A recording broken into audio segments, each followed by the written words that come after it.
Hi, hello, Walking Wake and Iron Leaves return December 25th, and they will stay around until January 7th. This will be the third time these Pokemon have returned, and you can only catch one per save file. So if you own both Scarlet and Violet, you should probably catch them on both of your games, because these are still some of the most sought-after Pokemon on the GTS.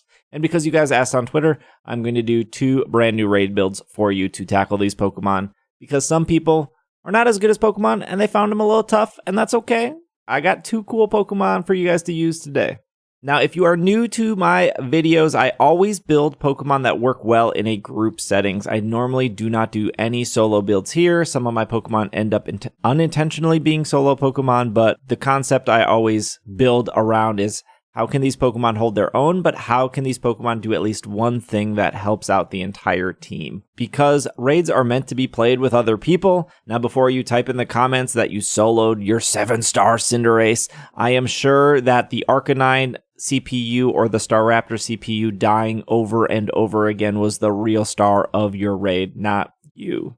Let's start with Walking Wake. Walking Wake has 3 attacks that it will use in the raid, of those being Hydro Steam, Flamethrower, and Dragon Pulse. It will also have 2 other moves, Sunny Day, which will boost the damage of both Hydro Steam and Flamethrower, and then it will have Noble Roar, which will reduce both your attack and your special attack stat when Walking Wake uses that. Hydro Steam is a new move introduced in Gen 9, and while Water-type moves normally get a 50% damage in reduction, Hydro Steam gets a 50% damage boost in the Sun. Because it's still a Water-type move, if Rain is set, it will also get a 50% boost. So ideally, we want a Pokemon that can resist both Fire and Water-type moves, because Hydro Steam can be a little tricky here. It's just a very unique move. So our hard counter to Walking Wake will be Tentacruel. Yes, the Pokemon that Professor Oak tells you to use a Master Ball on in Red and Blue. Tentacruel can support most teams here with Acid Spray. Acid Spray will make all special attacks coming from your team do even more damage, and Acid Spray also works through the Raid Shield. If you've seen any of my videos, you know that Acid Spray is my favorite raid move of all time. It's just broken good. The move we'll be pairing with Acid Spray is Giga Drain. It will hit Walking Wake for super effective damage. It will stack with Acid Spray. So ideally, we will use Acid Spray about 3 times to build our Tera. At that point, we can Terastallize and then use Giga Drain to do huge damage and get our health back. Of course, we can Giga Drain in between Acid Sprays to replenish our health as well. Because Tentacruel resists both fire and water, we'll just expect Wake to use a neutral Dragon Pulse until we turn to Grass type. Before we Tera, we will use Rain Dance to weaken the damage of Flamethrower. Obviously, we would be weak to fire once we Terastallize, but we will not have to worry about fainting due to the recovery and the damage we will get from the Acid Spray and the Giga Drain. I would normally say don't set Rain if others are taking too much damage from Hydro Steam, but if they're already getting hit by Hydro Steam, they probably brought not an optimal counter anyways. But just be mindful of both Rain and Sun here. It's what makes Hydro Steam a little tricky. If you don't have enough Tera Shards to switch to Grass type, you can stay as a Water type Tera. You're still good to Terastallize. You'll still resist both Hydro Steam and Flamethrower. You can catch Tentacruel in the Indigo Disk, or you can just trade a friend, or you can move it over from Pokemon Home. I think if you played Let's Go Pikachu, Let's Go Eevee, you probably have a bunch of shiny Tentacruels because that game is littered with them that you can transfer on over. Now our held item on Tentacruel is going to be Big Root. I will point out that Aqua Ring here is only for fun. You probably won't need to use it, but I wanted to spend a second to point out that not only does Giga Drain work with Big Root to get you more health back from like an item like Shell Bell, but it also gets you more health back when you set up Aqua Ring. Aqua Ring is one of those moves that cannot be cleared by this raid boss, so it will always be up unless you faint. The downside to Aqua Ring, it does eat a little bit of timer like leftovers. It's why I normally recommend Shell Bell over leftovers. But I just wanted to put Aqua Ring here to talk about it, to talk about how both Aqua Ring and Giga Drain benefit from the same held item, which is Big Root. So it's just a really fun mechanic. I don't think you would need that little bit of extra health that Aqua Ring gets back from you, because you'll be getting so much back from Giga Drain. But again, I just wanted to point out how Aqua Ring and Giga Drain can benefit from the same held item, which is Big Root. And there's actually a lot of moves that benefit from Big Root, and it's really rare for a Pokemon to... I would say it's rare. It's uncommon for a Pokemon to have multiple moves benefit from Big Root, but it's just a fun, silly mechanic. EVs here are 156 HP, 252 special attack, and 100 special defense, where our ability is going to be Clear Body. Clear Body will prevent the stat drops from Noble Roar, so we don't have to worry about trying to get our special attack back up or anything like that. And finally, Tentacruel can fit very nicely into most team compositions for this raid, but it can also solo this raid with no trouble at all due to both Big Root and Giga Drain. Just make sure that you PP max your Giga Drain. Giga Drain is normally 10 PP. You can bring it up to 16. And if the raid goes a little long, you probably need 11 or 12. But with Acid Spray and Giga Drain, it should be over relatively quickly, especially if you're playing with a coordinated group. For future raids, Tentacruel will also get access to moves like Chilling Water for support against any physical raid bosses. But the reason I built the Tentacruel the way it is you'll be able to use this Tentacruel for 5 and 6 star raids. Yeah, I hope you enjoy Tentacruel and bonus points if you caught yours in a Master Ball. Before we get to our next Pokemon, if you could take a second to make sure you're subscribed, that would be great. Right now, we have about 80% of the people who watch my videos not subscribed, and I'm almost at 200,000 on YouTube. So if you could check that, that'd be great. Also, if you want to leave a comment below of which Pokemon from the Indigo Disk you would like to see as a raid Pokemon. I'm going to make another raid video of like here Pokemon you can turn into. I know Alcremie is probably very high on that list for a lot of people because of Decorate. But leave a comment of which Pokemon you'd like to see, and I will get a video out in the next week or so about those. Our next Pokemon is going to be Iron Leaves. Iron Leaves has 3 attacks, being Psyblade, Leaf Blade, and Mega Horn. Psyblade does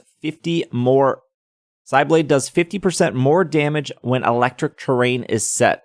This takes it from an 80 base power move to a 120 base power move on electric terrain. Leaf Blade has a high critical hit ratio, and then Mega Horn is just a strong, hard-hitting bug-type move with a chance to miss. It's only 85% accurate.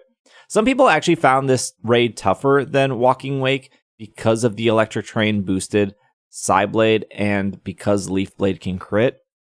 On top of that, Iron Leaves also has access to Swords Dance here, and that can obviously start to steamroll players that are not prepared. For this raid, we are going to bring Incineroar. Incineroar resists Leaf Blade and can't get hit by Psyblade at all. It also opens up with an Intimidate right off the bat that's going to help the entire team. Even if you're bad at Pokemon and you're bad at raids, Incineroar is already doing so much even before the raid starts. Our Incineroar is going to have Power Trip, Bulk Up, Swords Dance, and Will-O-Wisp. Now, like I said earlier, I always build Pokemon that can help out in team situations and not do just their own thing, live in their own world. We've all had those flashbacks of 4 stored power Slowbros all racing to do the same thing in their own world, not understanding how team works, no one healing. It was a mess. Our Incineroar is not like that. Our Incineroar is going to do the easy work of hitting the Intimidate off the bat, and then we can open with a Will-O-Wisp that will burn Iron Leaves and will reduce damage for not only ourselves, but the entire team.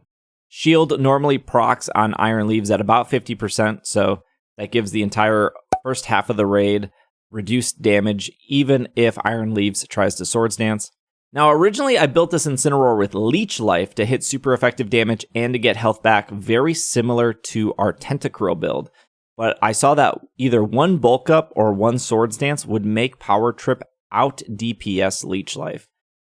Paired with Shell Bell, we'd be getting pretty similar HP back. Obviously, Leech Life automatically gives you HP back, so we wouldn't need the held item Shell Bell. But you're probably asking why both Bulk Up and Swords Dance. Well, mostly situational, but what I would do is I would Bulk Up once after Will-O-Wisp, and then I would use Power Trip to get to Tera. Then when stats reset, I would Bulk Up once again, and then I would Swords Dance 1 or 2 times to finish off the boss.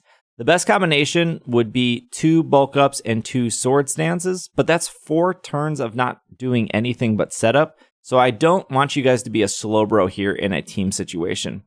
With Will-O-Wisp opening and 4 turns of setting up, your stats would probably be reset before you do too much.